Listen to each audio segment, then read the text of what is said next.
maalmihii ugu dambeeyay waxaa soo xoogaysanayay hadalhaynta qorshe la doonayo in maamulka hawada Soomaaliya lagu wareejiyo dawladda shisheeye halka qorshuhu markii hore lagu waday in dawladda Soomaaliya lagu wareejiyo qalabkii hawshaasi fududeyn lahaana la geeyay magaalada Muqdisho maareeyaha duulista iyo saadaasha hawada ee Soomaaliya Kabtan Cabdiwaaxid Sheekh Cumar ayaa kamid ah dadka qaba in qorshahaasi la saxeexo iyadoo laga faa'iideysanayo xilliga kala guurka ee Soomaaliya ku jirto Ismaaciil Xuseen Farjar ayaa khadka telefoonka ee Muqdisho kula xidhiidhay waxaana ugu horreynta weydiiyay walaaca ay qabaan waxa uu yahay walaaca wuxuu ku saabsan yahay hawada Soomaaliya markay dadka maqlaan waa arrin xasaasiyad weyn leh sababtuna waxay kamid tahay astaamaha xornimada wadanka Soomaaliya maamulka hawadeena wuxuu la mid yahay maamulka dhulka Soomaaliya oo ay maamulayso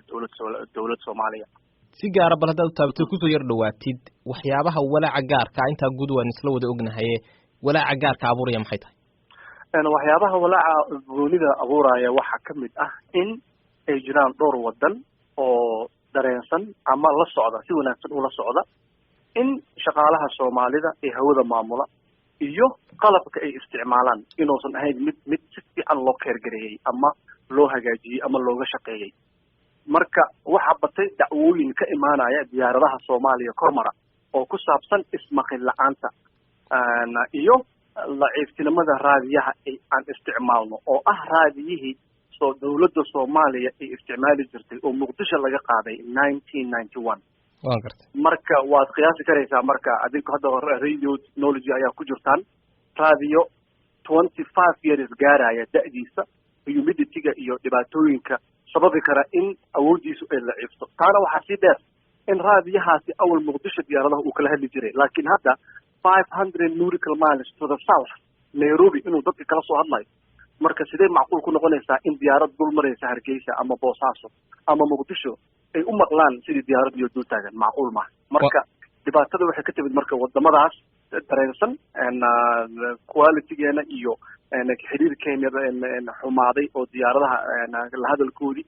ayagoo raba inay ka faa'iideystaan oo dhahaya war alternative kale baan haynaa oo ah in hawadii Soomaaliya annaga aan maamuli karno waqti go'an hadiina loo ogolaado codsi saas ayay soo bandhigeen marka wadamada soo bandhigo ayo wadamada Soomaaliya wadamada soo bandhigay ama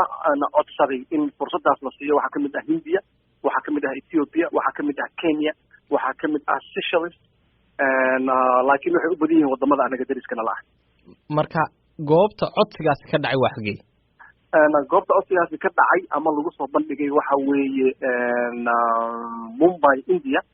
waxayna dhacday 18 ilaa 19 bisha January oo meetingkaas aniga aan ka qayb galay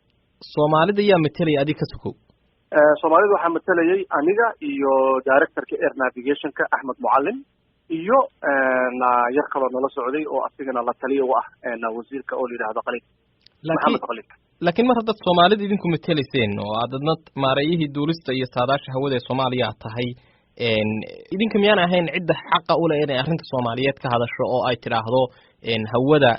hawadayada annaga maamulanayna idinka miyaan ahayn ciddaasi waa annaga waana dhahnay oo sideena looga rabay inaan ku difaacno hawada Soomaaliya ayaan ku difaacnay waxaana u soo bandhignay adduunka in annaga aan hawadeena u dhiibanay International Civil Aviation Organization-ka oo UN-ka hoos tagta oo ah hay'ad caalamiya oo civil aviation-ka adduunka ku shaqo leh marka waxaan u sheegnay in marnaba arrintaasi aysan ahayn arrin la aqbali karo haddii hay'adda aan u dhiibanay inay manage garayso hawada Soomaaliya ay ku filgarowdana jidka nidaamka ee loo maray waxay tahay inay dawladda Soomaaliya la socodsiiso in hawsha ay ku filgarowday haddana ay doonayso inay Soomaaliya dib ugu soo celiso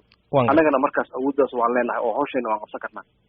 marka ma cid baa jirta uga shakisan tihiin in ay arrintan dabada ka riixayso marka laga yimaado wadamadan aad sheegtay in damacu kaga jiro saad u dhigaysid inay hawada Soomaaliya maamulaan maya laakiin waxaa jira dad aad interested ugu ah awalna ay u suurto gashay in hawada Soomaaliya ay ka soo maamulaan wadan kale weligoodna ku maamulayay la xisaabtankooduna uu yar yahay wixii ay qabtaan oo lacaga ah ama miisaaniyad ah oo ku saabsan iyo wixii detail ah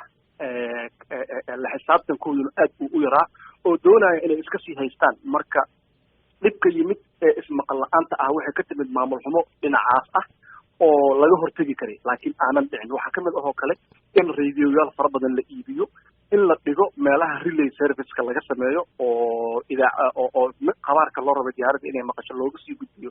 inay magaciisigii ay tahay dhowr meelood sida muqdisho, hargeysa iyo boosaaso oo kale. macna waxaa dhacay marka maamul xumo ku saabsan nidaamkii loo maamulayay, taasoo sababtay marka inaan gaarno xalka hadda la joogo oo ah in laga dacwoodo lana yidhaahdo war qof kale miyaanan helin haddii Soomaaliya aysan qaban karin shaqadooda. marka dadkaabay mas-uuliyadda saaran inay yidhaahdaan waan qaladnay, waan ku feelgarownay, waan ka xunnahay, laakiin hadda waxaan doonaynaa Soomaaliya inay nagala wareegto. saana weli maysan oran, laakiin haddii ay yidhaahdaan diyaar baan u nahay. waan garta xilligan dawladda cusub baa la doorto, waan ku iman doonaa iyo dawladda cusub iyo arrintan waxay u arki doonto. haatan haddii shirkaasi dhacay maxaa ku xiga, maxaa la filan karaa in xaggee looga dhaqaaqo, maxaase shirkaas ka soo baxay go-aanka ma dambaysa? shirkaasi go-aanka ka soo baxay wuxuu ahaa in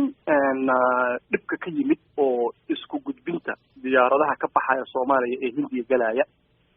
iyo kuwa maqalkoodu liito inaan ku dadaalno inaan isticmaalno leemanka khadadka telefoonka oo center kasta oo hawada laga maamulo telefoon buu leeyahay. haddii raadiyaha ay diyaaraddu ay ismaqli waayaan in telefoon aan u dirno oo aan si shalisoo kale aan la hadalno oo aan dhahno diyaarad noocaasa oo ku socota level hebel baa idiin soo socota.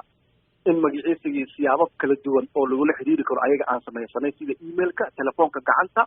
iyo qalabka loo yidhaahdo cell call, intaaba inaan kula xiriirno.